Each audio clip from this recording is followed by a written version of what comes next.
Thank you very much for joining. We will try and keep this very lively and engaging as you sail through your food coma after that great lunch.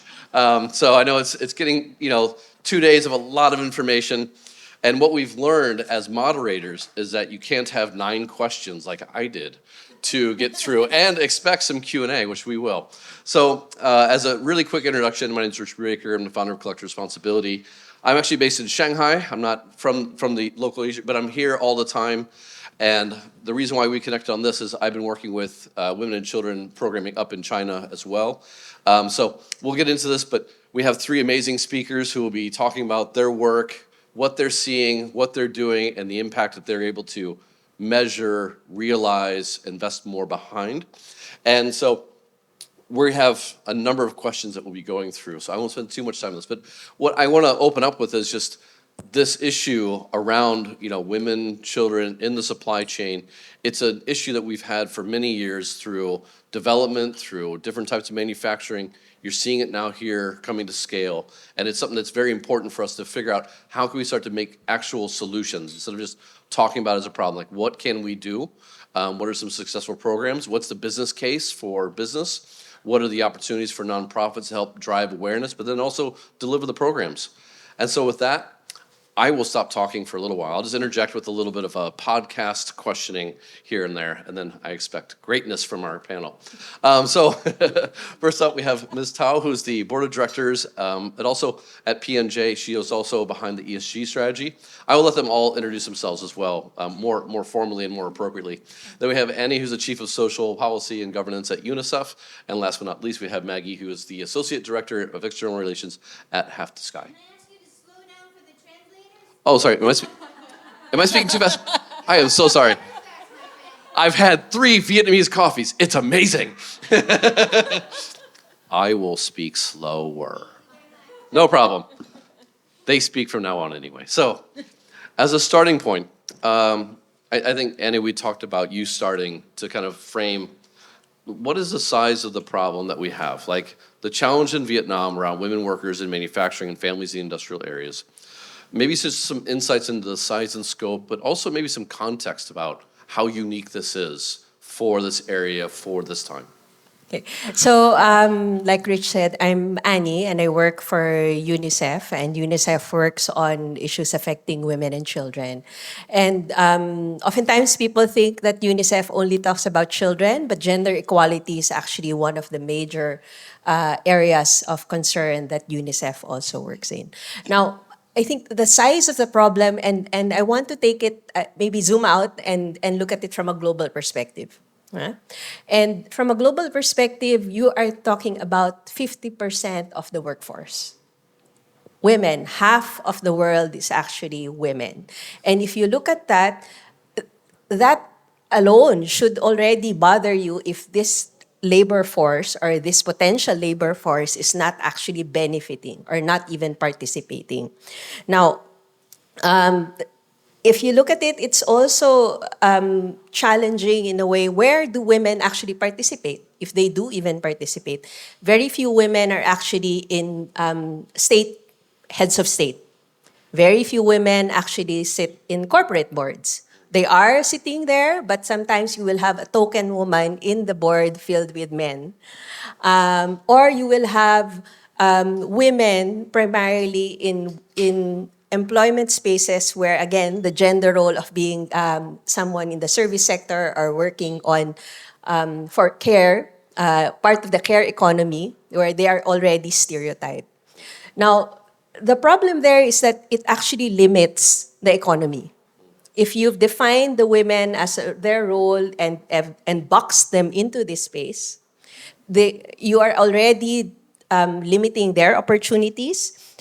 In terms of benefits, also addressing the more economic argument of it, we see that the gender divide actually hurts economic development.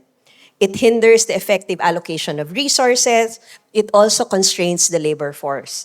Now, on the flip side, the gender gap on employment could actually raise GDP by as high as 20% on average across countries. So to me, the problem is big because we are actually in a financial recession. The world is seeing a slowdown in the economic engine. And if we're not capitalizing on women and ensuring that they are actually contributing to the economy, we are shooting ourselves in the foot.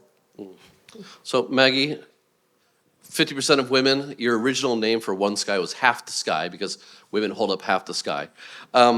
Can you talk a little about what you're seeing here in terms of the factories, the status of factory workers, the need for empowerment of women on site, and support for childcare? Because I think that's one of the, if we kind of come down a little bit, that's where you guys are working right now. So what are you seeing in the factory zones with these areas of empowerment for women and children on site?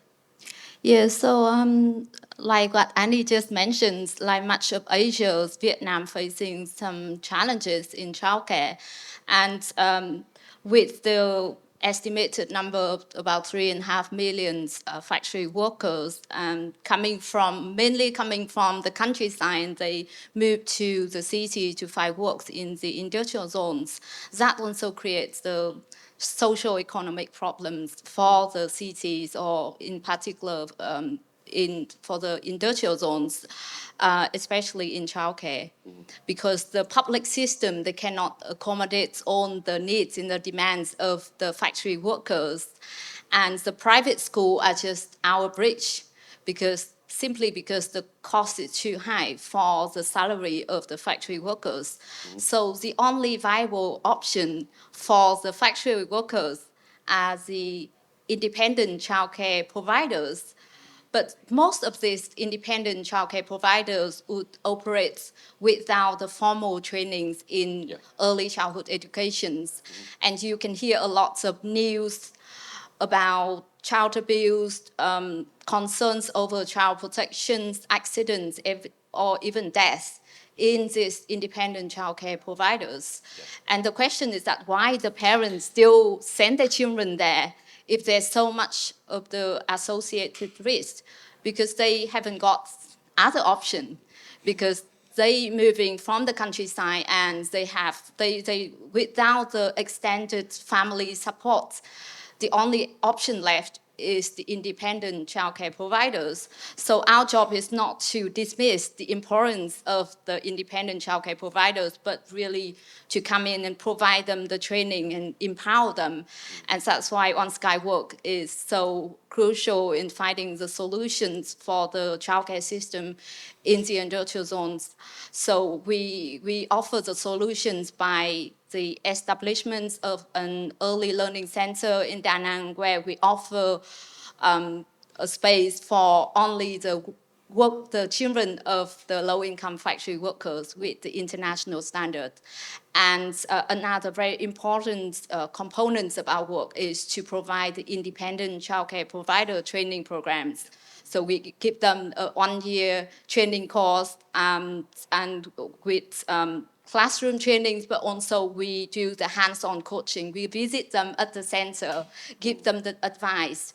Like for example, if you see a bucket of water living, like that could be a hazard cause for the children accidents, and all of those tips like that we give to the childcare providers, and ultimately just benefit the children, the factory workers, and to improve the childcare quality in the industrial zones.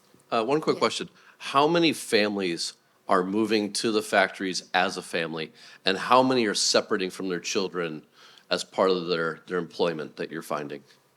I know that you are quite familiar with the work of OneSky in China, and OneSky in China has a program called Left Behind Children, because when the factory workers move to the city to work, they leave their children behind with their extended family in the village, and we got a village program in China. But in Vietnam, we find that most of the young workers, they form the family in the city, they have the children in the city, and they have the big need for the childcare in the cities. So it's not so much of the problem like China, where the children's been left behind in the countryside with the grandparents. Okay. And then the second question is, why are companies coming to you? Like, is this a requirement of the zone? Is this something that they're doing on their own? Like, it's something that obviously you're solving a social need or you're addressing a social need, but Why are companies participating in your program? So we mainly actually work with the government in different levels, the Ministry of Education and trainings from the central government level to the Departments of Education and Trainings in the provincial level and in the district level. And we launched this training program for the independent childcare providers. We get the support from the factories and the companies through fundraising, through donations, but also we launch a lot of different initiatives and activities to involve the factories and the companies in what we call the community of care.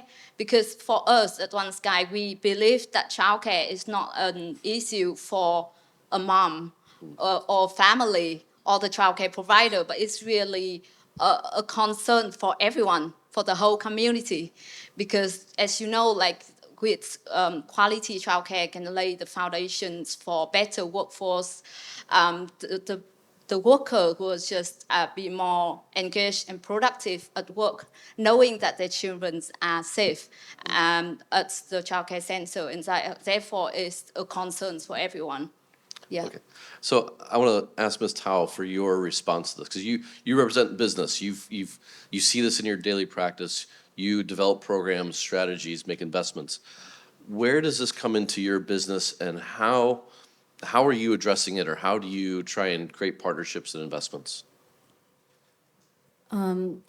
So good afternoon, everyone, and I'm very happy to be back at the ESG Investor Conference, and congratulations to the organizer that you managed to, organize it the second year. So congratulations. I was here last year talking about ESG in general and how we implement it in P&J, and today is a more specialized session regarding female worker.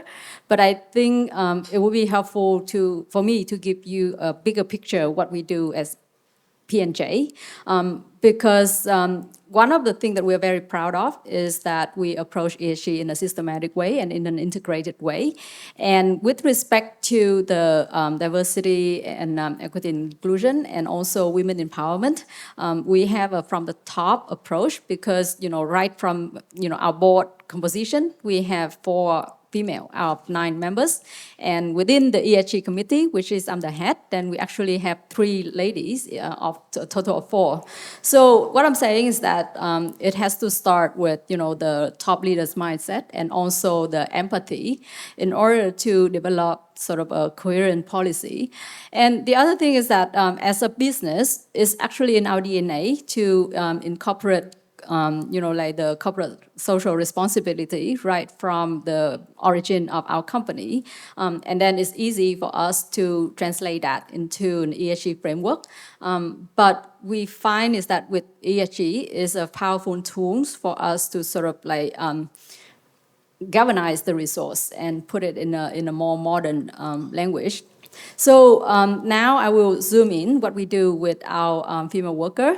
I had a fun conversation yesterday when I shared with the chair lady of VIOD, the Institute of Directors. I talked to her, and then she said, "How many months that you give, to your female workers or female employees in general when they have a child?" And I said, "Of course, we comply with the law and we give them the full 6 months." And then I felt a little bit embarrassed to say that, we just do that. But then she said, "No, you should be so proud because even though it's the law, but not a lot of companies actually do that." So it's amazing how many of the Vietnamese business, I must say, that still, have to do some catch up when it comes to compliance. And we are very proud that we are beyond compliance. Yeah. So not only that, we give them the full 6 months. Of course, the social pension fund will, sort of provide the benefit during the maternity leave. But we actually also top up that, give the workers some extra money. And then when it comes to, all the support with childcare and also well-being in general, I believe first is, the what we say, the income, I think, is the primary the primary mechanism when you talk about how you support your workers. And sometimes in the ESG context, we seem to forget. And then I would like to start saying that, I think it's most important for business to make sure that you pay your workers a decent amount of wage above what's minimum required by the law. And actually we benchmark ourselves not just with Vietnamese business, but also with FDI business. So I think it's important to mention that as well, because sometimes some business might take the cosmetic look, some cosmetic measures, or we provide this or that. But if we don't make sure that we pay people well, then they don't really have the means to support their family. So that's also something we take very seriously. And then, with the empathy, then we also implement some measures. It sounds, small, but when we put them together, it shows the care that, we dedicate to our female workers. So, for instance, we have a health policy where not only we provide our workers sort of the annual health checkup, but we also top up, especially for the female workers, we top it up with, cancer screening for some of the cancers mostly affect Vietnamese workers. So, of course, our HR lady, she's done a great job in finding some support, some external support to pay for that, because it's quite expensive.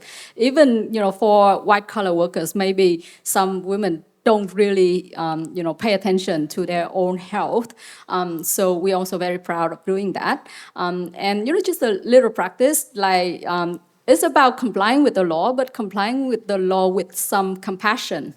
So for instance, we support breastfeeding. And the way we do that is that we have dedicated, facility, dedicated room for women to, extract their breast milk and then store it. But what just a little details is, we allow them flexible time. Because, we're still, a manufacturing site, and sometimes, we do have to manage people movement because our industry is jewelry, so, it's high-value products.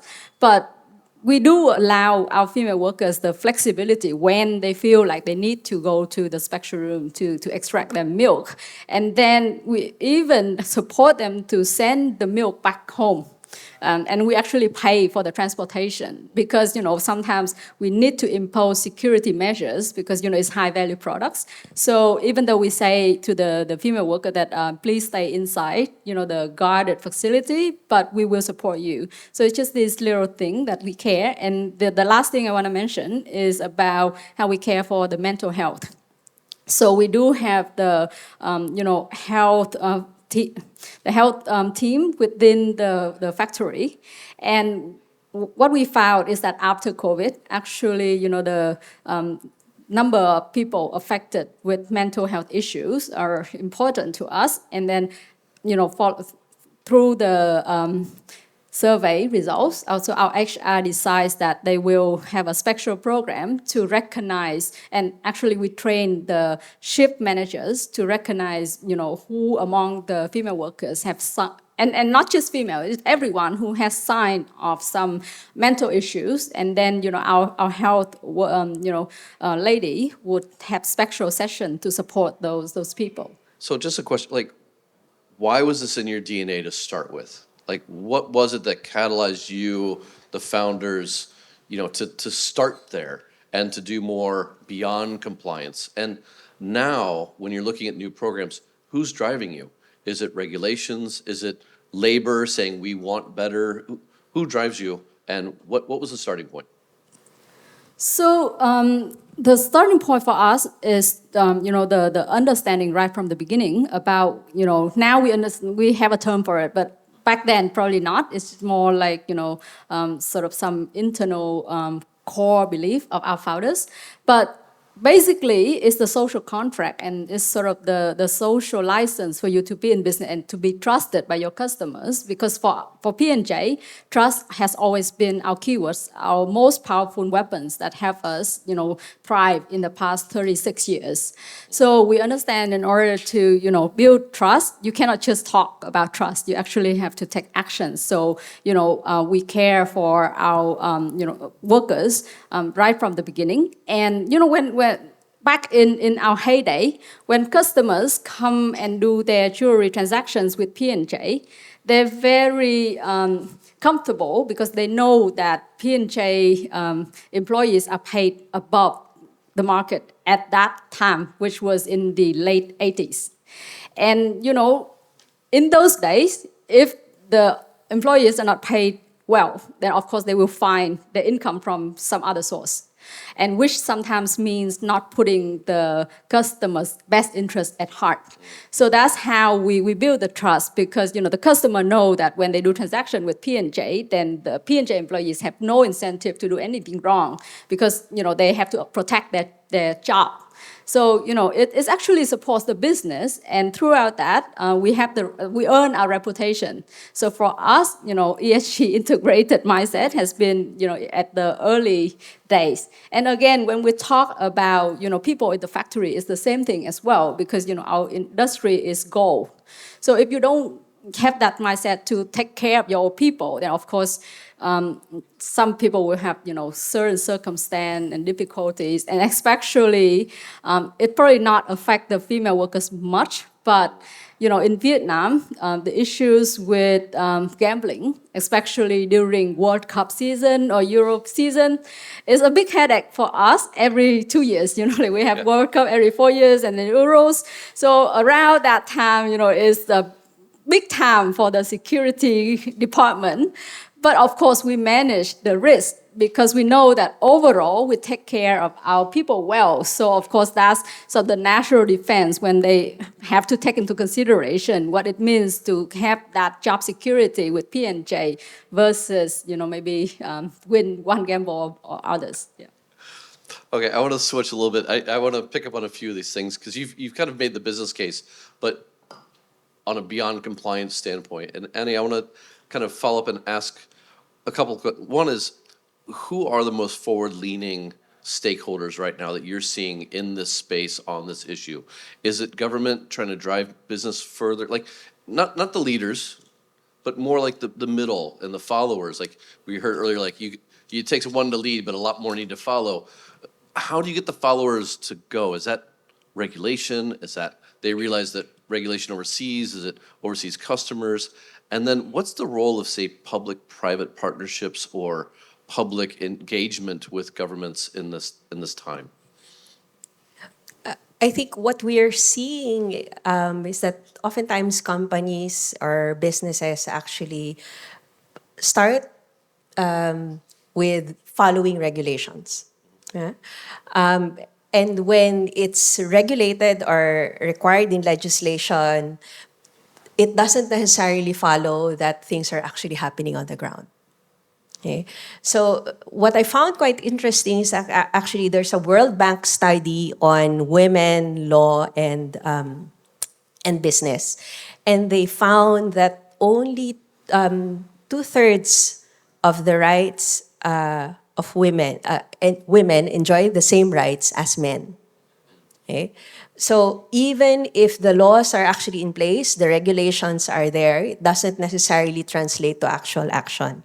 Now, what I also found quite interesting in that study is that they looked at 2 additional indicators or metrics to see if women are actually, again, participating in the workforce. And there were 2 that they added, which then completely actually showed that women are at disadvantage. The first element was on women's safety. Okay. And clear example there is that they looked at the number of countries that had regulations or laws on sexual harassment in the workplace, and that was around 150 more countries.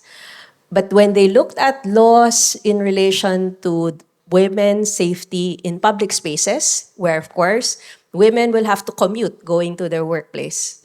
Okay? They have to get to your business so that they can actually be protected from harassment.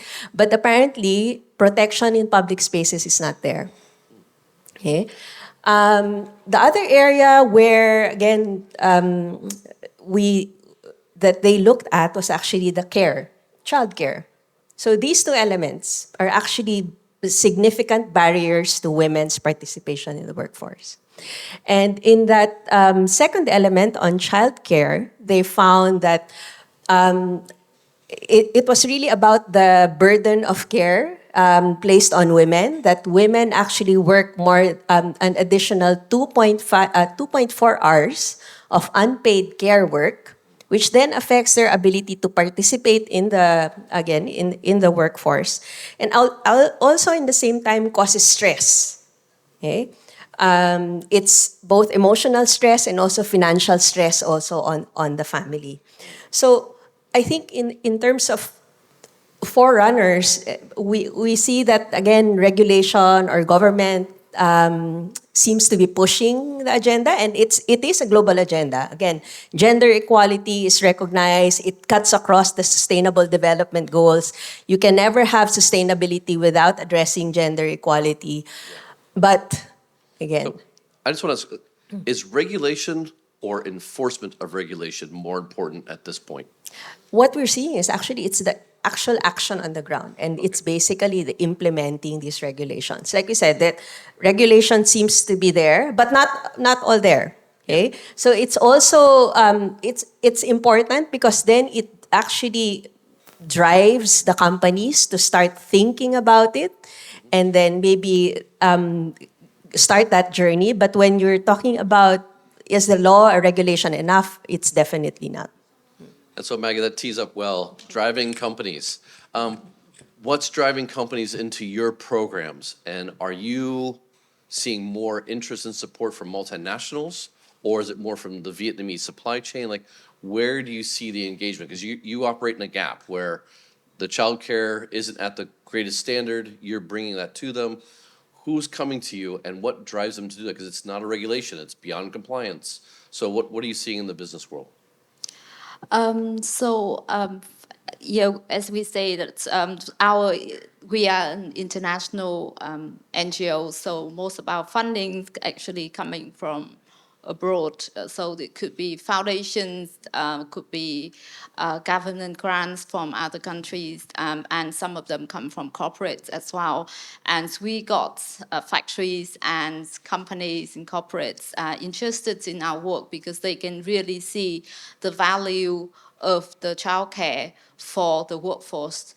And we have recently got funding like from big companies like Lego, and they not only funding our project where they operate, but also they willing to fund us on our training program in other provinces as well, because they understand that for us, OneSky go in and improve the childcare quality in the industrial zones, that would be that will give the effect to the factory workers in general, and therefore would benefit the factories, and therefore it will benefit the economy as a whole. So for the factories apart from like getting the fundings and donations from the organizations, we also try to engage the factory workers and also the factories in our programs as well. For example, we do the parenting training course at OneSky, and we got invited by the factory to do the on-site parenting training course for their workers, because they understand that once the parents know that their children have a better education, they just be more engaged and productive at work, and that would benefit the factory as well. Or we try to involve the factories and companies in our community events, where we create opportunities for the factory workers and the companies to come in and have the community events and just create this sense of community, really, because you could imagine these factory workers who come from the countryside to the city without the extended family. They really value the sense of community.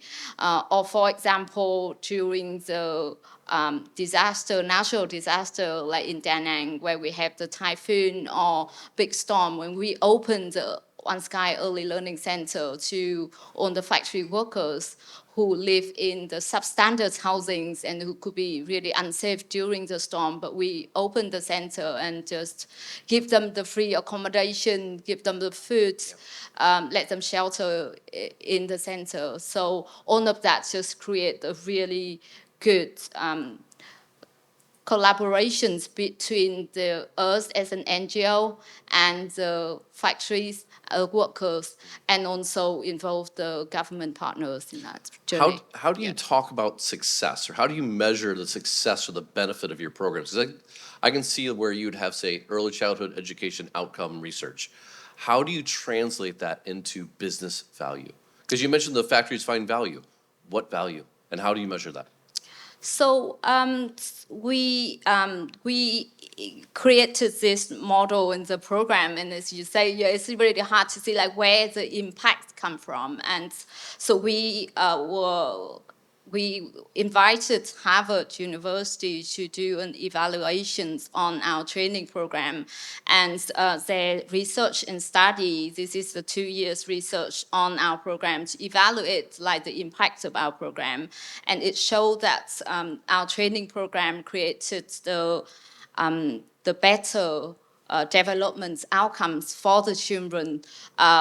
The parents who send their children to the independent childcare centers that attended our program have the better like peace of mind going to work, be reassured, feel reassured when they go to work. But also, they also found that there's a spillover effect of our training program as well, because we trained a certain number of childcare providers. So far in the last 5 years, we have trained 1,500 childcare providers, give the benefit to over 40,000 children. But there is a certain spillover effect as well. That means that other childcare providers can also learn from each other. They talk about the program. They use the best practice in early childhood education. They talk to other childcare providers in the same practice. And also the parents who send their children there also learns about our methodology, and ultimately they give the better care for the children. Sure. And also we got the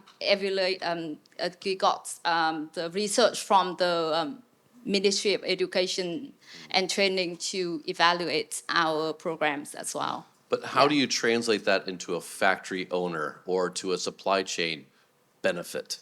Like, I understand that it helps the families, it helps the children, helps the community, but it's companies that are funding this. So how do you show the value to them after they've supported this program? I show the value to them just to, it's a good question, and it's quite a difficult question, but I think that the companies can really see the value of the childcare in terms of the well-being and mental health for their factory workers, because we are there to serve the factory workers. We literally give the better care for the children of factory workers.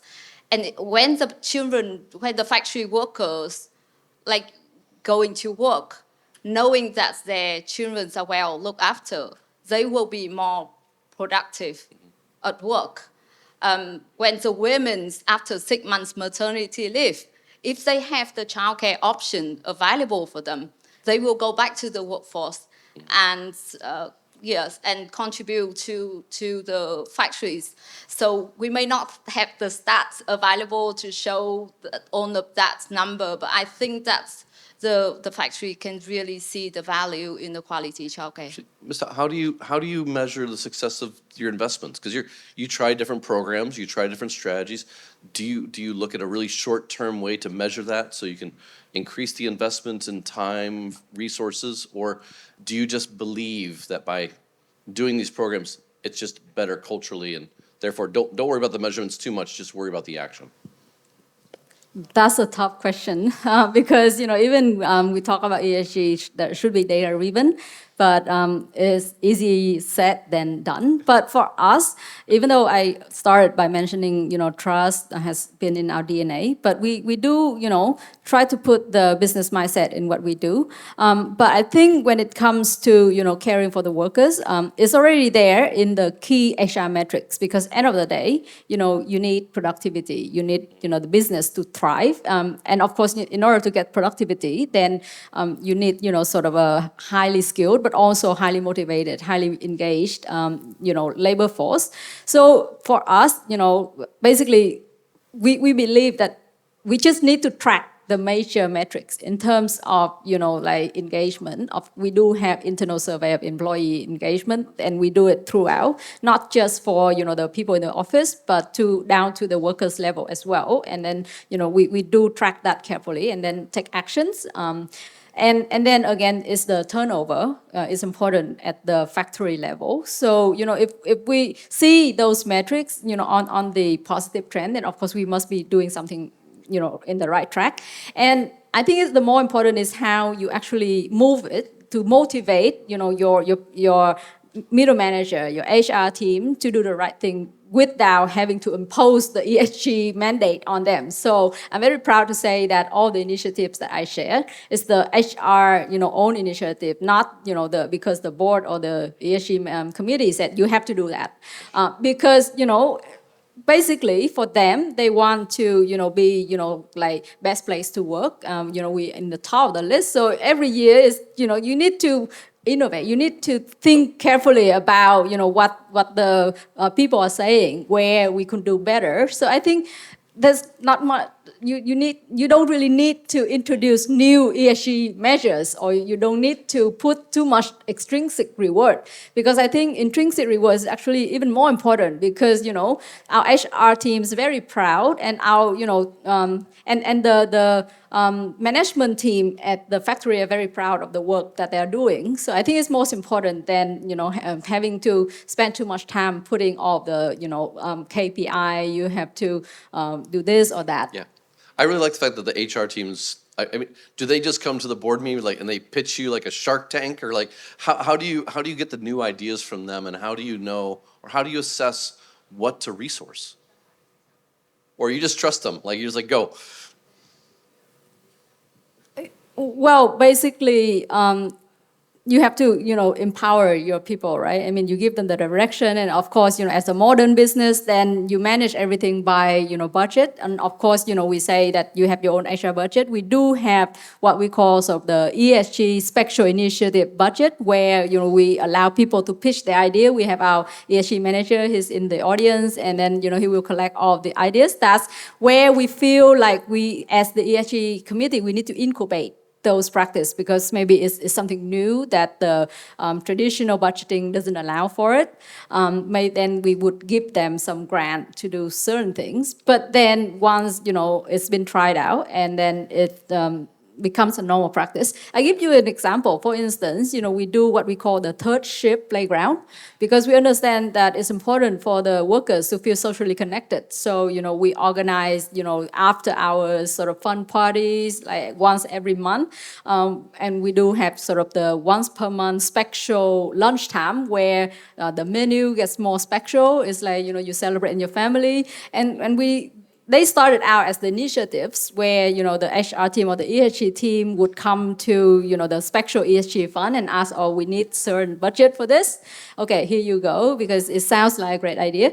But then once they've tried it, then, then of course the management board will see the result, and then it becomes the conventional way. And when it goes into the normal budgeting, then it's going to become the normal practice. It's no longer needs the support from the ESG committee anymore. Okay, easier question. Who's on your ESG committee? What is it? HR, finance? Who's in that committee, and how does it represent your organization? So our ESG committee is a board level committee, and we have 3 board members and one lady who used to be the board member, and she stays on as a committee members. But we do have sort of the ESG governance framework where the ESG committee at the board level, but we also have dedicated team at the management level, and at our factory, they organize themselves and they form their own ESG committee, and they actually have sort of a sign-off commitment where the management team at the factory, they commit themselves, and then the general director of the factory sign his name off, and then all the direct report of the general directors. So it's the process of making people feel ownership of the initiate actions that they're taking. So Annie, I want to move over to you now because we're going to talk question 2. 5. This is 10, so 5 plus 10 is 15. Good.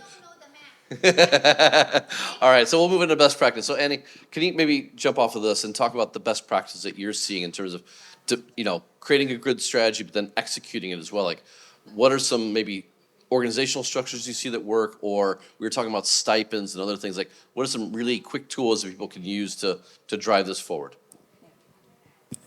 I think one of the things that we want to really communicate to everyone is that family-friendly policies work. And when you talk about family-friendly policies, it's not just benefiting women, it's not just benefiting children, it's also benefiting the men, it's going to benefit your company, and it's going to benefit the whole of society. When we talk about family-friendly policies, we're talking about paid parental leaves. So it's not just paid maternity leave, but it's also paternity leave for men. It's also about flexible work arrangements, making sure that, again, as parents, they have some time so that they can spend time to take care of their sick children. And again, and it can go in different ways, right? You also need to talk about protection for pregnant women. And again, when they try to come back after their maternity leave, finding ways to help them go back into that transition. We're also talking about access to affordable childcare. Okay. The fifth is, again, social protection or child benefits. And these are government schemes. And sometimes you see models where private sector actually contributes to provide these benefits. Now, what's important is that it is intentionally designed and it becomes part of the core business operations. It shouldn't be thought of as charity. It shouldn't be an afterthought. If you design it from the very start, then it should include, again, your baselines, monitoring metrics. And the monitoring, for me, is very important. You have to ask the people. You have to ask your employees. You have to ask your workers. Ask the women, ask the men. Are they benefiting from this? Are they really seeing this as something that is really affecting their lives and inspiring them to contribute to your company? Maggie, this is going to be your hard question. So jumping off of that, I'm curious, how do we bring what you're doing to scale? Because you're doing it's a gap that's in the market between the current practice and when you're asking these families what they want and they're willing to pay for, or the companies are willing to support. How can we bring your work to a larger scale? And what are some kind of core principles that you think are really required to do that? So what we have learned from over 25 years working in China is that for a project to be sustainable, we really need to work with the government. And in Vietnam, we've been working very closely with the governments from all different levels to implement our projects. And in the next few years, we're going to work very closely with the Ministry of Education and Training to replicate our training program. And to make it sustainable, we will launch a new training model, which is training of the government trainers. So we go in and train the government trainers, and they will use our curriculums and our methodology to train the independent childcare providers. And why it's sustainable? Because we are an NGO and we're working on a project. So when the project finished, the government trainers, the government staff will still have the expertise in early childhood education to carry on the work and to keep kind of empowering all of these independent childcare providers without us. And also another very important project that we're working with the Ministry of Education and Training recently is to gather a group of over 30 experts in early childhood education to write a national guidance for the implementations of early childhood education. And when this national guidance is distributed to all the independent childcare centers across the whole of Vietnam, that would benefit nearly 500,000 of children who are living in the industrial zones. So to answer the questions for the project to be scalable and to be sustainable, we work with the government to really just embed our program into the government system. Okay, last question, Ms. Tong. Easy question. How do we get the rest of this community of business leaders to follow you? You've been out there ahead of everybody else. How can we get the followers behind you? What are a couple things that other, family-run businesses or supply chain businesses can learn from you as an example? Like, what are 2 or 3 tips you'd give them to get started? And we have any all time because they took the time away from us. So you take your time. I think the quite cost-effective way you can do is to give them a lot of praise. So, I think it starts from the top leaders, and, more conference like this, and then try your best to invite more leaders, and then, so then they start open up. And yeah, I think that's the reality in Vietnam right now, where, again, sort of the law is there, but compliance still an issue. I think it was better where you start to sort of have voluntary standard where business can sign up to, and as a community, then of course they look up at each other and then they follow suit. So again, P&J also takes it as one of our responsibility to share our stories and sort of share experience as widely as possible, and it is genuine in whatever we share, that we do feel the benefit from it, and hopefully by spreading this around, then we'll see the business community reach a certain mass where it's sort of antisocial if you don't do it. Well, with that, I think that's a great way to, first off, thank Van for all the extra time that she's given us today to talk about this, to share all your amazing insights and experience. I think this has been a fantastic panel. You have so many, from different angles, different insights, different experience, and hopefully everyone here has a seed to take away to go plant tomorrow when they have to go back to work. So thank you very much to all of our speakers. A big round of applause, please. There we go. All right.